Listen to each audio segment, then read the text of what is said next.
And while it may be perceived as good manners, coughing into one's hands is a leading culprit in spreading a virus.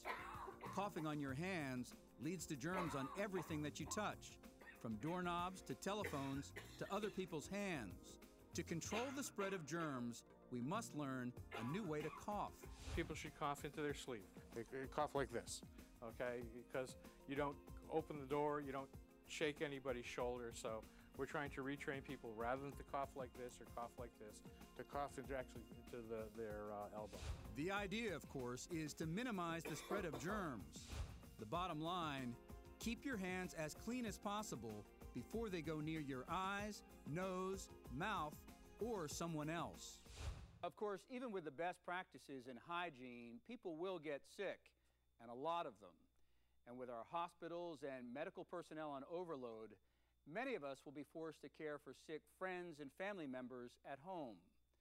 So we've reached out to the medical experts to help guide you on how to identify symptoms and provide the proper medical care at home.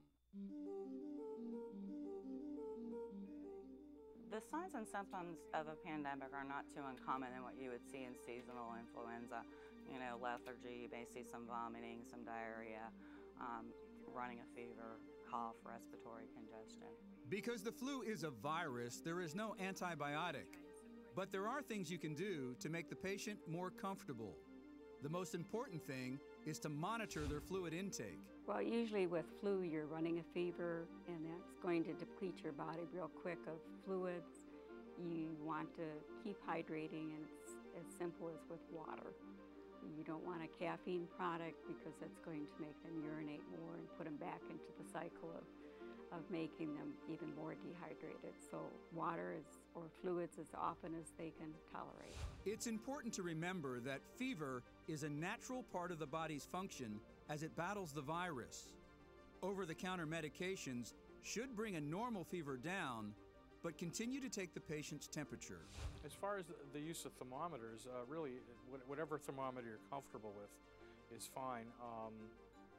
Even with oral thermometers, it's not all that hard to, sanitize them after use with alcohol. Excessive vomiting and diarrhea are not hallmarks of the flu, but they do occur, and you should know how to treat the patient.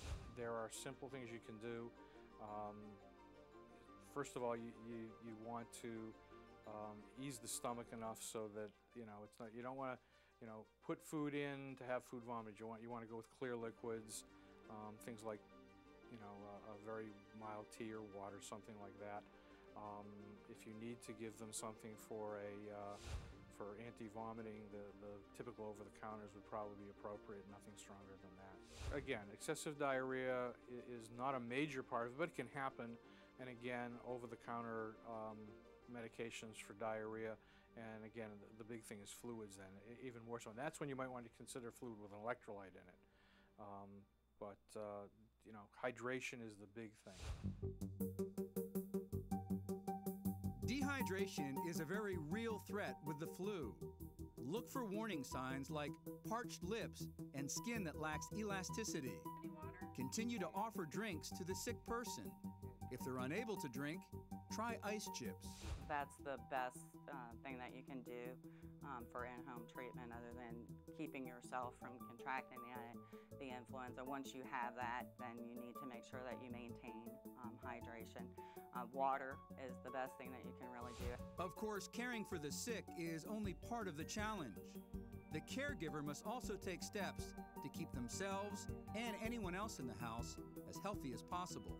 If you're the one taking care of a loved one in the family at home, you need to wipe down the surfaces. You need to keep the area clean.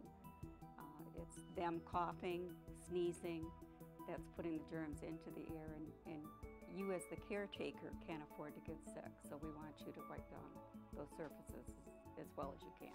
Use disposable barriers whenever possible, like paper towels to clean surfaces or Kleenex to cover the nose and mouth of a sick person. Put the soiled items in a disposable trash bag and get them away from people.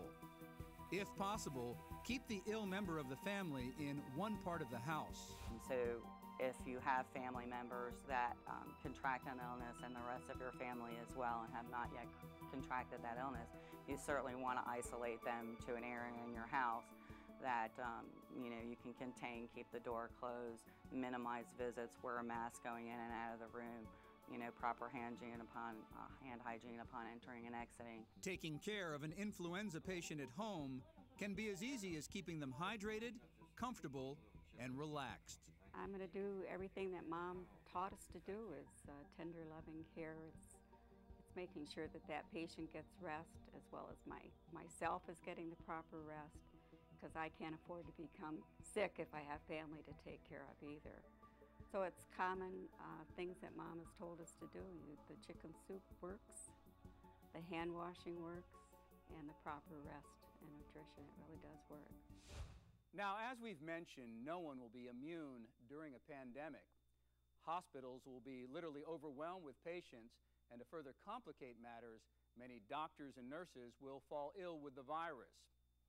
You'll want to do everything you can to avoid going to a hospital, but there may come a time when the patients that you're caring for become so critical that only professional help will do.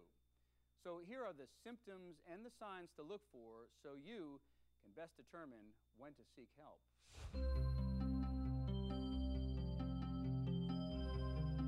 Because no one knows exactly what this strain of flu will bring, the experts say it's best to concentrate on the basics when it comes to seeking professional medical assistance.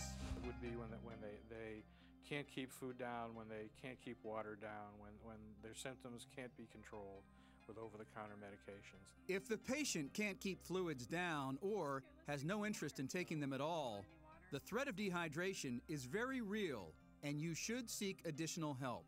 If their urine output all of a sudden goes down, or signs of dehydration, you can pinch somebody's skin and see if it doesn't go back down, if it stays up. So you want to watch for any signs of dehydration if they're not taking enough in.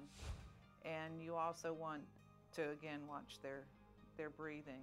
If they're not easily to exchange air, or their chest hurt, but now they're saying, the pain increased X amount, then those are things you want to stop and call and see where the best place to take them is. An unexplained fever that changes suddenly is also a warning sign to call for medical assistance. Well, I think if the fever keeps going up, or after being on an over-the-counter product and keeping them hydrated, and it continues to go up or it is not coming down, you see them getting more and more confused with the fever to the point of delirious. They're not coherent. I think it's past time to call a doctor. Lethargy is a key symptom of seasonal flu. The American Red Cross recommends you seek other help if the patient does not respond or fully wake up when the caregiver calls their name or touches them. You want to look for that change in I'm really sick and I feel like I have the flu to a little more sick than I feel comfortable. And that's the key for people staying at home. The bottom line is do the best you can at home. But when your patient status becomes more than you can handle, it's very important to reach out, because professional help will be available to those who really need it. In the time of an emergency, there's always the emergency management staff's hotline. There's always somebody that they should be able to call and say, okay, this is what's happening now, and get some advice. And if they can't get through, I always advise them, go ahead and take them in and let a professional look at them and decide. Once again, we want to bring your attention to the phone numbers and the websites on your television screen. These will connect you to a variety of services, from emergency help to basic information to help you and your family during a pandemic. Know that services will be in critical demand, but you're encouraged to seek help when it's absolutely necessary. We hope this past half hour has given you information that you can use. That knowledge, combined with good practices and a little common sense, could make all the difference to you and your loved ones when dealing with the pandemic